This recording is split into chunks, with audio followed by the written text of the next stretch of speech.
क्या आपको मालूम है कि सृष्टि के रचयिता कहे जाने वाले ब्रह्मा जी के मन में अपनी ही बेटी के प्रति यौन लालसा उत्पन्न हुई थी, जिसके बाद उनकी बेटी सरस्वती ब्रह्मण सरस्वती को अपने पिता के मंसूबों के बारे में पता चल गया और वो ब्रह्मा जी से छिपने के लिए संपूर्ण ब्रह्मांड में छिपने लगी, लेकिन आखिर में उन्हें ब्रह्मा जी से शादी करनी पड़ी। मगर सवाल ये है कि सृष्टि के रचयिता के अंदर अपनी पुत्री के प्रति ऐसी लालसा क्यों जागी।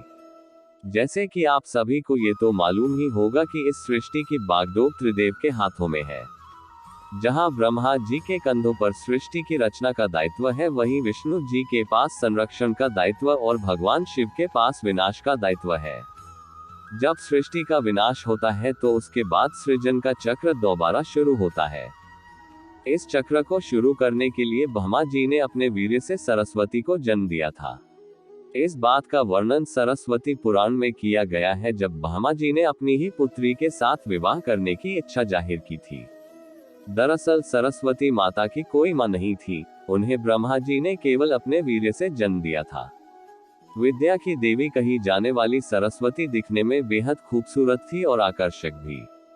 अब इस बात का अंदाजा इसी बात से लगाया जा सकता है कि सरस्वती इतनी खूबसूरत थी कि खुद उनके पिता भी उनसे शादी करना चाहते थे। अपने पिता के मंसूबों को सरस्वती भांप चुकी थी, यही कारण था कि वो उनसे बचने के लिए चारों दिशाओं में छिपती रही और अंत में सरस्वती आकाश में जाकर छिपी, जहां से उन्हें ब्रह्मदेव के 5वें सिर ने ढूंढ निकाला।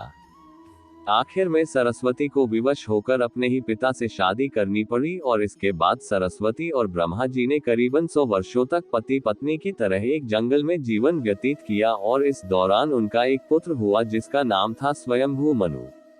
ऐसा कहा जाता है कि पृथ्वी में जन्म लेने वाला पहला इंसान मनु ही था और मनु ही सनातन धर्म, वेदों और संस्कृत भाषा का जनक था।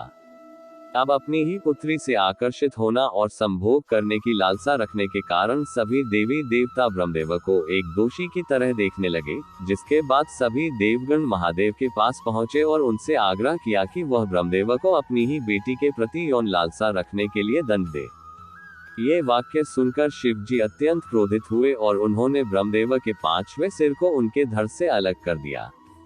इस बात का जिक्र शिव पुराण में भी किया गया है कि ब्रह्मा जी के पहले 5 सिर हुआ करते थे, लेकिन 5वें सिर को शिव जी द्वारा उनके धड़ से अलग कर दिया गया था।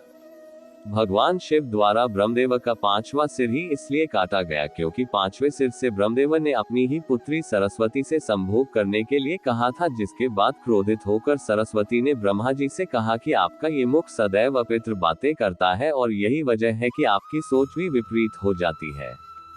भगवान शिव द्वारा ब्रह्मदेव के 5वें सिर को काटने के पीछे एक और कहानी काफी प्रचलित है। इसके मुताबिक एक बार भगवान शिव पार्वती माता को ढूंढते हुए ब्रह्मा जी के पास पहुंचे। अब जैसे भगवान शिव वहां पहुंचे, ब्रह्मा जी के सभी मुखों ने भगवान शिव का अभिवादन किया, लेकिन ब्रह्मा जी के 5वें मुख ने भगवान शिव का अभिवादन नहीं किया और अमंगल आवाजें निकालना शुरू कर दिया। ऐसे में भगवान शिव ने क्रोध में आकर ब्रह्मदेव का वो 5वां सिर ही उनके धड़ से अलग कर दिया।